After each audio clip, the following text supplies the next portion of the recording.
Multipurpose Greece. இந்த Greece வந்து டாடா ஸ்டீலுக்குள்ள வர டாடா பேரிங்ஸ்ல வந்து மேனுஃபேக்சர் ஆகும். இது வந்து multipurpose grease, lithium based grease அப்படின்னு சொல்லுவாங்க. எல்லாரும் ரெட் கலர் கிரீஸ் பார்த்துருப்பீங்க, ஒயிட் எல்லோ. இது வந்து எல்லோவும் ஒயிட்டும் மிக்ஸ் ஆன மாதிரி ஒரு கலர் வரும். உங்களுக்கு நான் மேல போட்டிருக்கேன் இல்லையா போட்டோ, அந்த மாதிரி தான் இந்த கிரீஸ் இருக்கும். ஸோ வழக்கம் போல இந்த கிரீஸ் இந்த ப்ராடக்ட் யாருக்கு யூஸ் ஆகும்னு பார்த்தோம்னா, ஸ்பெசிபிக்கா two wheeler mechanics, four wheeler mechanics and three wheeler mechanics, mechanic ஃபீல்டில் இருக்க எல்லாருக்கும் வந்து இந்த கிரீஸ் யூஸ் ஆகும்.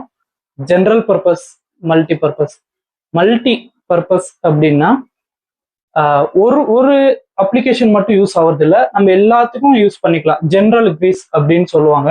ரீவைண்டிங் ஃபீல்டில் இருக்கிறவங்களுக்கு யூஸ் ஆகும். இந்த மோட்டருக்கு காயில் கட்டுறது அப்படின்னு சொல்லுவாங்க இல்லைங்களா, அந்த ஒர்க் பண்றவங்களுக்கு எல்லாம் இந்த கிரீஸ் மல்டிபர்பஸா யூஸ் ஆகும்.